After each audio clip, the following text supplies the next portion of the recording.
वह आदमी 3 दिन और 3 रात पानी के नीचे तैरता रहा और जैसे ही उसका दम घुटने वाला था, वह आखिरकार तैरकर सतह पर आ गया। उसकी सांस फूलने लगी, लेकिन जैसे ही उसने मुड़कर देखा, उसने अपने साथियों को देखा। हालांकि उसे यह देखकर हैरानी हुई कि दोनों साथी उसे चिपके हुए थे, बमुश्किल जिंदा। रयान ने चारों ओर देखा। दुर्घटनाग्रस्त विमान का मलबा ढूंढने के अलावा उसे 2 छोटी नावें भी मिली। उसने नावों को किनारे लगाया और दोनों साथियों को सफलतापूर्वक बचा लिया। लेकिन रयान चिंतित लग रहा था, क्योंकि चारों ओर समुद्री पानी था और उसे जमीन का नामो निशान नहीं दिख रहा था। इसके अलावा यह इलाका जापान और संयुक्त राज्य अमेरिका के बीच युद्ध क्षेत्र था और खोज एवं बचाव दल द्वारा उसे ढूंढे जाने की संभावना बेहद कम थी। जैक और टॉमटन हताश थे। उन्हें लगा कि वे यहीं मर जाएंगे। हालांकि रयान का विचार इसके विपरीत था। उनका मानना था कि जब तक वे जिंदा हैं, उम्मीद बाकी है। जिंदा रहने के लिए उन्होंने जल्दी से अपने सर्वाइवल किट में खाना ढूंढा और उसमें चॉकलेट के 2 टुकड़े और मिनरल वाटर की 3 बोतलें मिली। अगर हर कोई रोज चॉकलेट का एक छोटा टुकड़ा खाए और पानी की एक छोटी घूंट पिए, तो वे बिना किसी समस्या के 20 दिन तक जिंदा रह सकते थे। और इस तरह वे प्रशांत महासागर में बेतरतीब भटकते रहे, मदद के लिए पुकारने का इंतजार करते रहे। रात में तापमान गिर गया और समूह केवल फूलों के मंडप में एक साथ सोने के लिए दुबक गया। लेकिन जल्द ही एक अजीब सी टक्कर की आवाज से उनकी नींद खुल गई। गौर से देखने पर उन्होंने एक शार्क को अपने चारों ओर चक्कर लगाते देखा। उन तीनों ने एक भयानक रात बिताई, लेकिन सौभाग्य से शार्क ने उन्हें कोई नुकसान नहीं पहुंचाया। अगली सुबह रयान ने एक खोज और बचाव विमान को ऊपर उड़ते देखा। उसने ज्यादा चिंता करने की हिम्मत नहीं की और जल्दी से एक सिग्नल फ्लेयर दाग दिया। उसी समय जैक ने जल्दी से हरे पदार्थ को नीले से अलग करने के लिए समुद्री जल में डाल दिया। लेकिन विमान बहुत ऊंचा उड़ रहा था और उनकी आकृतियां विशाल महासागर में तैर रही थीं, जिससे उनके सारे प्रयास व्यर्थ हो गए। रयान हार मानने को तैयार नहीं था, लेकिन उसने एक गोली चलाई जो स्पष्ट रूप से बेकार थी। विमान को दूर और दूर उड़ते देख समूह ने भावनाओं का मिश्रण महसूस किया। मामले को बदतर बनाने के लिए रयान ने अचानक पाया कि चॉकलेट में जो कुछ बचा था वह केवल रैपरों का ढेर था। उसने जोर से जैक से पूछा कि उसने क्या किया है, और जैक ने कहा कि वह कल रात बहुत भूखा था और खुद को नियंत्रित नहीं कर सका। रयान का दिल, जो सस्पेंस में लटका हुआ था, आखिरकार मर गया। वह वास्तव में निडर था, सिवाय एयर हुओं एक भूत की तरह होने के। तीसरा दिन आ गया और उन्होंने अभी भी खोज और बचाव दल को नहीं देखा था। वे तीनों फूलों की नाव पर भूख से मर रहे थे। इस समय जैक पछतावे के आंसू बहा रहा था। दोपहर तक अचानक एक अल्बाट्रॉस फूलों की नाव पर आ गया। अपने दरवाजे पर खाना पहुंचा देखकर रयान ने धीरे से हाथ बढ़ाया, मौके का फायदा उठाया और झट से अल्बाट्रॉस का पैर पकड़ लिया। फिर तीनों ने मिलकर खाना छीन लिया। स्वाद वाकई घिनौना था, लेकिन कोई चारा नहीं था। आखिरकार उन्होंने 3 दिन और 3 रातों से कुछ नहीं खाया था। लेकिन अगले ही पल शायद कच्ची मछली इतनी बुरी नहीं थी, इसलिए टॉम ने अल्बाट्रॉस के मांस को चारे की तरह इस्तेमाल किया और उसे समुद्र के पानी में डाल दिया। 5 घंटे धैर्यपूर्वक इंतजार करने के बाद आखिरकार उन्हें एक बड़ी मछली मिल गई। उनके हाथों में खाना देखकर जैक, जो किनारे बैठा था, चुपके से कुछ चॉकलेट खा चुका था और चुप रहा। यह देखकर रयान और टॉम ने अपनी पिछली शिकायतों को भुला दिया और उसे खाने के लिए आमंत्रित किया। उन्होंने एक एक निवाला खाया। इस मछली में प्रोटीन गोमांस के अंडे थे, बस नींबू के रस और लहसुन की कमी का अफसोस था। और इस तरह उन्होंने 18वां दिन कच्ची मछली खाकर गुजारा।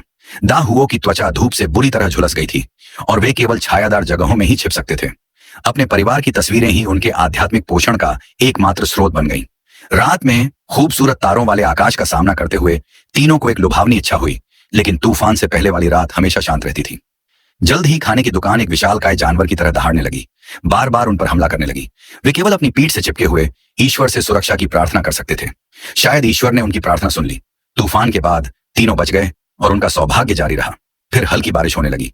दाहुओं ने अपना मुंह खोला, लालच से जीवनदायी जल का आनंद लिया और वर्षा जल भी इकट्ठा किया। हालांकि पानी की समस्या हल हो गई थी, लेकिन कई दिनों से उन्हें पानी नहीं मिल पाया था, इसलिए उनकी नजर शार्क पर पड़ी। रयान ने मौके का फायदा उठाया, शार्क की पूंछ पकड़ी और उसे जोर से घुमाया। फिर तीनों ने मिलकर शार्क को तेजी से पीछे की रेलिंग पर खींच लिया। रयान ने जल्दी से अपना खंजर और चाकू निकाला और उस पर कई वार किए। शार्क ने आखिरकार संघर्ष करना बंद कर दिया। हालांकि मांस का स्वाद बहुत बुरा था, लेकिन उसके पास कोई और चारा नहीं था। 27वां दिन आ गया था और वे अभी भी समुद्र में बेतरतीब ढंग से बह रहे थे। हतप्रभ रयान को इंजन की आवाज सुनाई दी। उसने आसमान की ओर देखा और एक विमान को नीचे उड़ते देखा। आशा की किरण देखते हुए उसने जल्दी से अपनी सिग्नल गन निकाली और एक सिग्नल फ्लेयर दागा, यह सोचकर कि वे किसी को नाराज करने वाले हैं। अप्रत्याशित रूप से विमान और दूर उड़ गया। जब वे पूरी तरह निराश थे, तभी विमान अचानक वापस लौट आया। हालांकि उन्हें यह नहीं पता था कि यह एक जापानी युद्धक विमान था। जैसे ही यह पास पहुंचा, गोलियों की बौछार ने उन पर हमला कर दिया। तीनों ने एक हवाई जहाज देखा और छिपने के लिए जल्दी से समुद्र में कूद गए।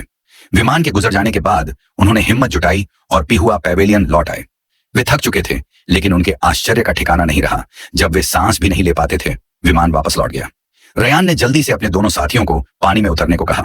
पानी में उतरने के बाद रयान को एहसास हुआ कि वह अकेला ही पानी में कूदा था और पिहुआ पैवेलियन में छेद हो गए थे। कुछ गड़बड़ होने का आभास होने पर वह जल्दी से पानी की सतह पर तैर गया। सौभाग्य से जैक और टॉम अभी भी जीवित थे और विमान पहले ही निकल चुका था। पिहुआ मंडप को धीरे धीरे धुएं में बदलते देख रयान ने जल्दी से उसे ठीक करने के लिए सुपर ग्लू ढूंढा। तभी एक शार्क उन पर हमला करने आई।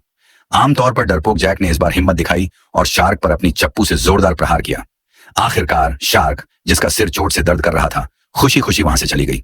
जैसे जैसे दिन बीतते गए वे लोग मंडप पर पड़े रहे, बमुश्किल जिंदा।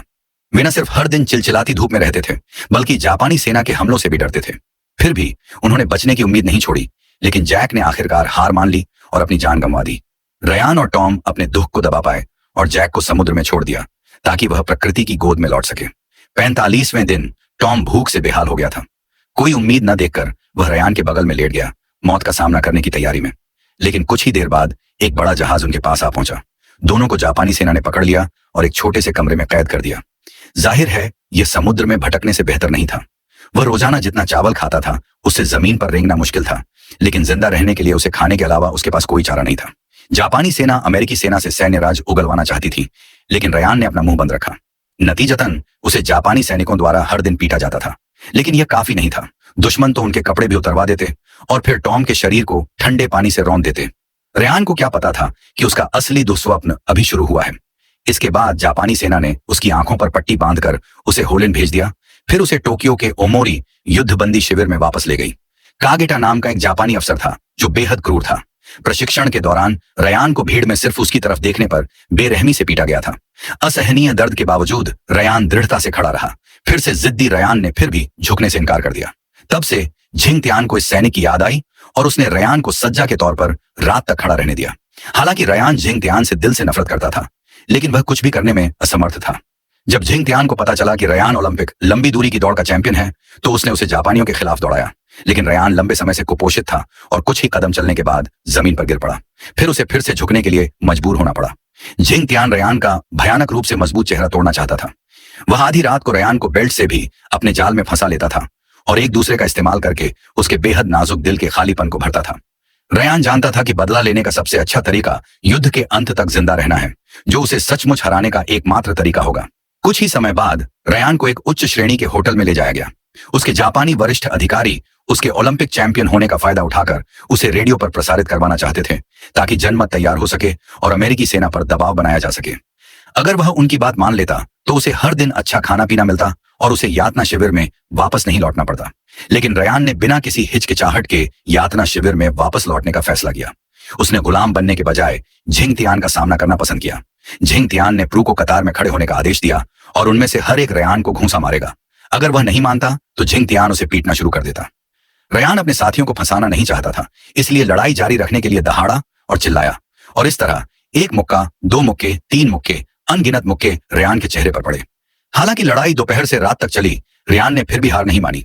इस समय तक अमेरिकी सेना ने ओमोरी पर बमबारी की और जापानी सेना को इस लड़ाई को और दूर स्थान पर ले जाने के लिए मजबूर होना पड़ा। रास्ते में युद्ध के बाद का दृश्य सिहरन पैदा कर रहा था। पूरा शहर खंडहर के अलावा कुछ नहीं था और लोग उग्र थे। हर कोई यह नजारा देखकर कांप उठा। फिर वे बर्फ और बर्फ से भरे एक यातना शिविर में पहुंचे जो और भी ठंडा था। लेकिन जैसे ही वे पहुंचे, रयान डर से बेहोश हो गया क्योंकि शैतान झिंग त्यान वहां था। अपने पुराने दोस्त को देखकर झिंग त्यान ने उसे बार बार छुरी से मारा।